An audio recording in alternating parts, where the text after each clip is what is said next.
పెళ్ళైతే అయింది కానీ పెద్దగా బాధ్యతలేమీ లేవు వాసుకి. అన్నింటికి నాన్న అది నాన్న ఇది అంటూ తండ్రి మీద ఆధారపడ్డ అబ్బాయి తండ్రి అయ్యాడు. తండ్రి అవ్వబోతున్నానని తెలిసినప్పటి నుండి ఏదో కంగారుగా ఉన్నాడు. అందుకు తయారుగా లేనట్టు భార్య తల్లి సర్ది చెప్తూ వస్తున్నారు. 9 నెలల నుండి డెలివరీ అయింది. కంగ్రాచ్యులేషన్స్ రా, కవలలే అనుకుంటే పాప బాబు పుట్టారు, అదృష్టవంతుడివి అంటూ చెప్తున్నారందరూ. ఎవరి మాటలు వినపడట్లేదు. అటూ ఇటూ చూస్తున్నాడు. అమ్మా, నాన్నెక్కడా అని అడిగాడు. ఏదో పనుందని బయటకెళ్ళాడురా అని చెప్పింది. కాలుకి ఇబ్బంది ఉంది కదమ్మా, ఇప్పుడు ఎందుకు వెళ్ళాడు అంటూ కూర్చున్నాడు. కళ్ళలో నీళ్లు తిరుగుతున్నాయి. వాసు మనసులో నాన్న గురించి మదన పడుతున్నాడు. ఎంత గొప్పవాడివి నాన్న నువ్వు, ఇన్నాళ్ళు తెలియలేదు. ఎలా చేయగలుగుతున్నావు ఇవన్నీ? ఎలా పెంచావు నాన్న మమ్మల్ని? ఇంత భారంగా ఉంటుందా నాన్న పదవి?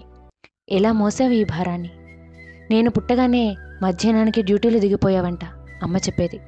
పండగలకి ఫంక్షన్లకి ఇంట్లో ఉండేవాడివి కాదు. మేము సరిగ్గా చదువుకోకపోతే కోప్పడేవాడివి. ఎప్పుడు చూసినా గంభీరంగా కనిపించేవాడివి.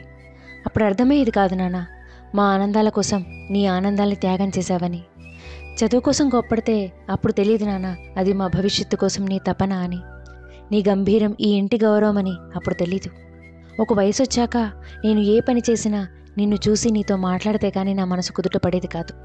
అప్పుడు తెలిసింది నీ ఉనికి నా బలమని. ఎప్పుడూ నీ కంట కన్నీరు చూడలేదు నాన్న. చెల్లి పెళ్లిలో నీ కన్నీరు చూసి తట్టుకోలేకపోయాం మేము. అప్పుడు తెలిసింది నీ కన్నీరు మా బలహీనత అని.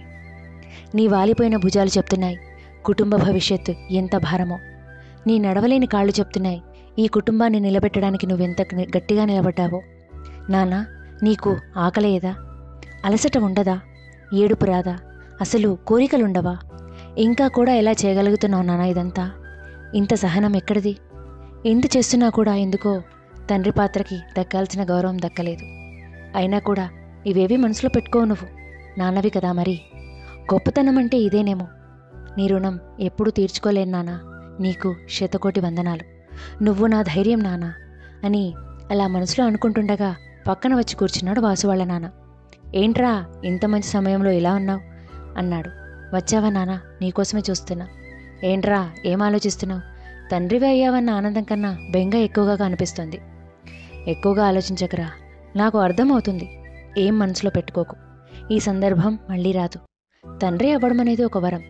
దానంతటదే మనకి బాధ్యతను అలవాటు చేస్తుంది, చాలా నేర్పిస్తుంది. నేనున్నా కదా, ఏం మనసులో పెట్టుకోకు. కంగ్రాచ్యులేషన్స్ రా నాన్న అంటూ అలా గుండెలకు హత్తుకున్నాడు.